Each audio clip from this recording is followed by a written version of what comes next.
Hey guys, it's Scott with Scotty B Cards. In this video, I just got back an SGC order. I want to show you the grades and discuss whether it's worth grading right now. So in this video, I have a 19 card SGC return. Only 2 of the cards are mine, but the other 17 are for a friend. He wanted me to send everything in that I thought was a 9 or better. So everything in this submission, I predicted is at least a 9. These were the leftovers from a PSA order he did in the past, so we just wanted to give SGC a chance. And I'm gonna show you throughout the video what the card is worth raw, what it's worth in the given grade, minus grading fees, and show how much more money I made because I graded these cards before selling them. So let's just get rolling. The very first thing is I submitted this order through KK Sports Cards. KK Sports Cards is great. I have used them and they've always done good for me. All right, so first up you can see, got a Chris Paul Gold Laser 2 out of 10. Got an SGC 10. It's a nice card right there. It's numbered to 2 out of 10. Overall, that's a pretty good start. Probably going to be a couple $100 for the guy I sent these in for. So not bad at all. After that, we have some Josh Allen's coming up. This is his Optic Rookie. This is one that I didn't think would be a great grade, but he's a huge Josh Allen fan. Plus, Josh Allen is, going to be great this year. He's already been great. So I think this Optic Rookie in a 9 is still going to sell a little bit better than if it was raw, just because condition is already known, so no one can return it based off of poor condition. After that, we have another Josh Allen. This one is the Panini Absolute, and it got a 10. So that's pretty awesome. This is the introductions. He had a lot of open product, and so I just kind of picked out the best and biggest rookies to send into this submission. After that, we have another Josh Allen. This one is his Select Rookie, and it got a 9. So that's too bad, but it's the same boat as that Optic. It had some corner issues. I don't know if it can get picked up on the camera, but overall, still a nice rookie, still going to be worth a decent chunk of change. Then we have another Select Josh Allen. This one also got a 9. So not bad. Overall, again, Josh Allen having a good year. So you might as well send his rookies in for only $30 to SGC.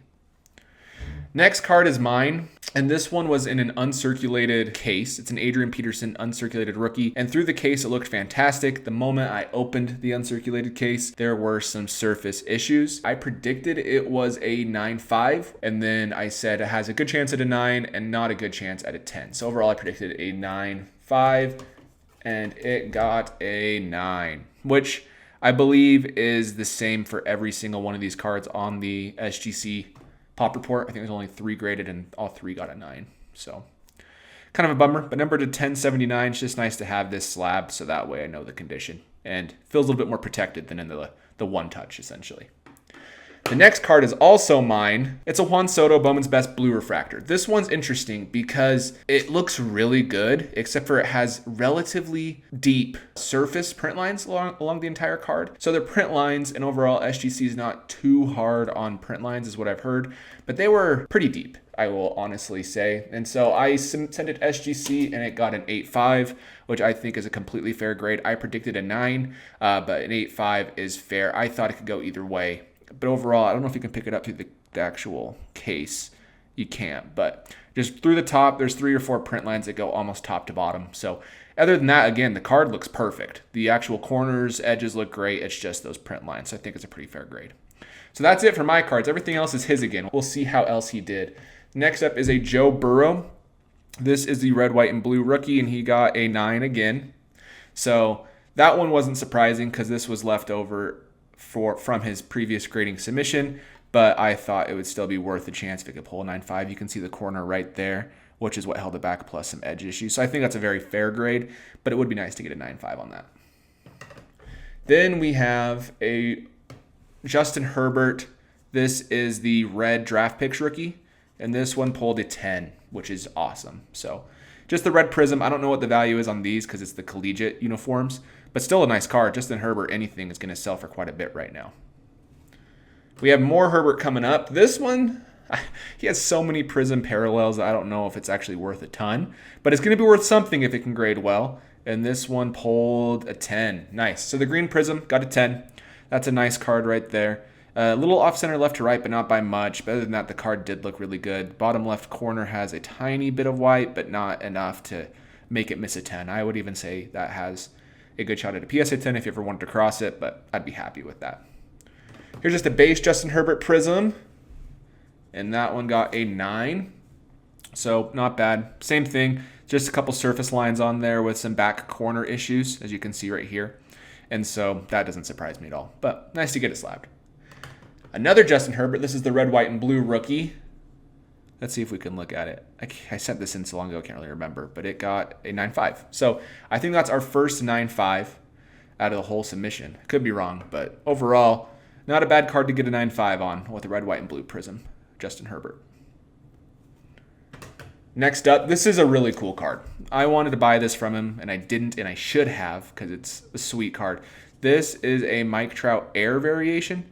So it's just missing a plate, essentially, and they call it an air variation. They're really rare, and it got a 10. So that's going to be a pretty valuable card for him. I don't think there's many of those graded as well as this one was, because Heritage sometimes can be tough.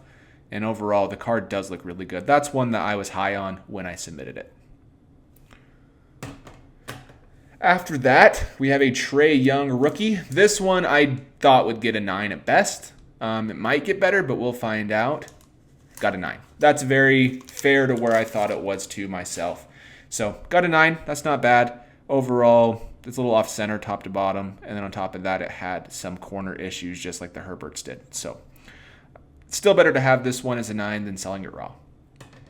This next card is a big card. I didn't quite realize how big of a card it was when I sent it in. Second year, Patrick Mahomes Optic Blue. This is numbered to 149, as you can see at the top up there. And this one pulled a 9. So even in a 9, you're looking at a relatively valuable card.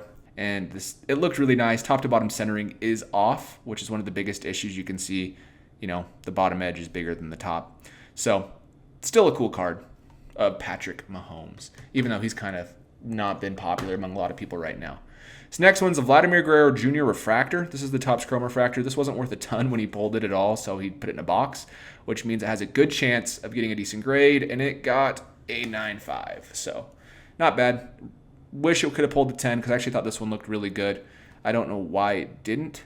Again, I didn't write down my notes as to why, but still a cool card.